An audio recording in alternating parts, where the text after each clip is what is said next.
يا أخي الناس كلها تشتكي من الأخبار هذه الأيام، كلهم يقولوا هذول كذابين، أي أحد أقابله يقول نفس الكلام، أهل أصحاب أعداء الغرباء حتى الهندي راعي البقالة، وكلنا شايفين كمية العباطة اللي عايشينها الإعلام الغربي هذه الأيام، خاصة قنوات الأخبار والإعلاميين في أمريكا. في حاجة واضحة ومعروف من الصح والغلط، بس هم مستحيل يعطوك الخبر زي ما هو، دائما يسووا زي القوم الأولين ويبدأوا تحريف وتغيير في الكلمات. واحد قتل يقولوا مات، واحد مات يقولوا قتل، تحريف بس.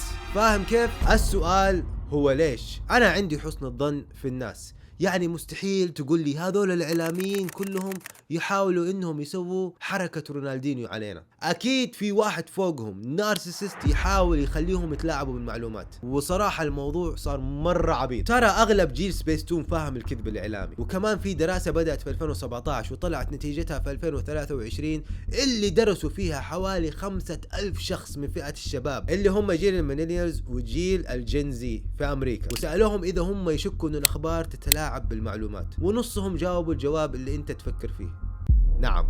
صراحة أكثر جيل سبيستون، ما عندنا واحد واثنين ترى. عموما أنا أخذت الموضوع شخصي وقلت خليني أبحث وأشوف من رأس الأفعى اللي يؤمر الإعلاميين إنهم يقولوا هذا الكلام ويسووا هذه الحركات. فعودت من الشيطان وخشيت جوجل وما لقيت أي شيء. أكيد ما حلقة أي حاجة، هذول الناس متحكمين في كل شيء، يعني جت على الإنترنت أكيد ماسكينه هم كمان. فالموضوع صار شخصي معايا، أخذته وشخصنته لغاية ما مسكت طرف الخيط. وتحطلك على فيديو يا أبو الشباب خلاني أطالع في المرايا وأراجع قرارات حياتي كلها. Sharing of biased and False news has become all too common on social media. More alarming, some media publish these things simply aren't true without checking facts first. Unfortunately, some members of the media use their platforms to push their own personal bias and agenda to control exactly what people think. And this is extremely dangerous to our democracy. على شوفتك أكثر من مذيع في أكثر من قناة إخبارية مملوكة من أكثر من شركة يقولوا نفس الكلام، حافظين السكريبت موزع. أنا هنا قلت ثبت، عرفت إنه الموضوع فيه إنه وممسوك من ناس يحاولوا إنهم يسووا حركات رونالدينيو، ورجعت وكملت تفحيط في ويكيبيديا وجوجل، اكتشفت إنه 96% من قنوات الأخبار العالمية تملكها 6 شركات وبس. 96%، ترى يعني باقي 4%، ومنها سبيستون كمان. قبل 37 سنة بس كان في أكثر من 50 شركة أخبارية، الحين ما في إلا 6 اللي هم AT&T، نيوز كورب، باراماونت، ديزني وCBS. يعني خلاصة الموضوع انت تقريبا 232 اكزيكتيف او مدير شغالين في الشركات هذه هم اللي يتحكموا في المعلومات اللي توصل لأكثر من 90% من الأخبار. وإيش توقع اللي هو مشترك بين المدراء هذولا كلهم؟ إن أغلبهم يهود. بعد الصدمة قلت خليني أتأكد، يمكن الموضوع إشاعات، وتوغلت في شركة ديزني اللي تعتبر مظلة أو الشركة الأم لأكثر من شركات إعلامية تحتها، وتحتها شركات زي تاشستون تلفزيون وفيستا تلفزيون، برضو عندهم كيبل نتورك أو شركة شبكات بأكثر من 14 مليون مشترك. تتوقعون الموضوع انتهى هنا؟ ترى كمان اشتروا مارفل وبيكس آرت، يعني افنجرز، سبايدر مان وايرون مان صاروا حقهم. وانا هنا ما وقفت، وغلت اكثر في الموضوع ووصلت للمدير التنفيذي لشركة ديزني من سنة 1984 إلين سنة 2005، واللي كان اسمه مايكل إسنير، يهودي. ولما اعتزل مايكل إسنير مسك مكانه روبرت إيجر، يهودي برضو. يعني تغيير مركز بمركز، الموضوع ما يحتاج تكتيك، حافظ على النتيجة وبس. ولسه كمان تعال أنا جايب لك بلاوي. طيب سمعت على شركة باراماونت جلوبال؟ هذه الشركة لما رفعت عنها البلاستيك اللي فيه شوية موية مطر وشوية طين طلع بلاوي، تحتها مليون شركة، شركات كبيرة جدا كلنا نعرفها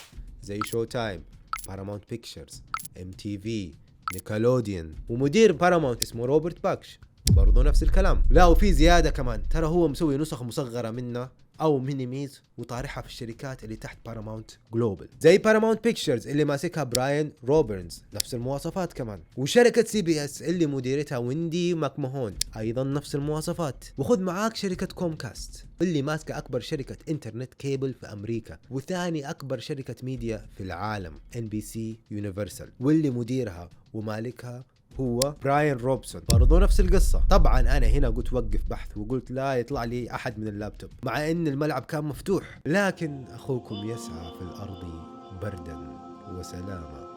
بحثي لين هنا علمي وثقافي، أكثر من كذا يوتيوب حيعطيني سترايك. ونحن لسه متعرفين على بعض، ولسه ما دخلت على بريطانيا وإعلامها اللي فيه بلاوي. تقريبا أكثر الشركات الإعلامية الكبيرة هناك فيها نفس الوضع تماما. وطول الوقت اللي أنا كنت أسوي فيه البحث هذا كنت أشم ريحة فوكس نيوز من بعيد، بس قلت خليهم يعيشوا، لأن بكل صراحة كل شركة من الشركات هذه يحتاج لها حلقة لحالها. بس المهم أنا قفلت الباب على المحرفين هذولا. لكن في دب بريطاني أخذ جائزة البالون دور في الاستفزاز، بيرس مورغان. عموما بيرس مورغان استغل الوضع اللي حاصل هذه الأيام وسوى مقابلات مع شخصيات عربية معروفة زي باسم يوسف ومحمد حجاب، وأنا قررت أسوي عليه بحث سطحي وتثقيفي، سطحي جدا، أسطح شيء ممكن تشوفه في حياتك.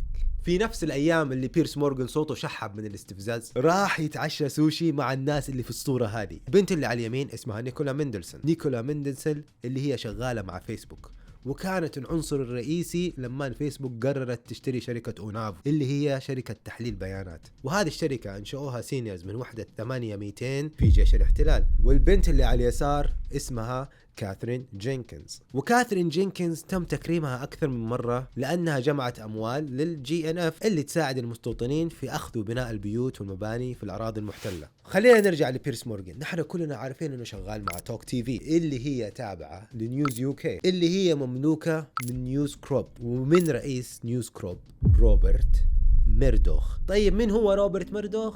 تعال أنا أرويك. ميردوخ هو أشهر وأقدم شخص في عالم الإعلام في آخر 70 سنة، واشتهر في دعمه للاحتلال طوال 70 سنة اللي كان هو مترأس فيها شركات الإعلام المملوكة له. والاحتلال حصلوا في قنواته فرص لنشر الأكاذيب اللي غسلوا فيها عقول الغرب. وموضوع ميردوخ لحاله بحر، فلو انت حاب تتوغل فيه انا حسيب لك رابط تحت. لكن صراحة برافو بيرس مورغان، لان السحر انقلب عليك. انت بدون قصد وصلت اصوات قوية للغرب وخليتهم يتعرفوا على وجهة نظرنا. وفي بلاوي كثير ما تكلمت عليها، لكن اليوتيوب يمكن يزعل علينا يعطينا سترايك، فهمت كيف؟ نحن لسه في بداية علاقة يعني. فانا حسوي لفة وحرجع لكم. السلام.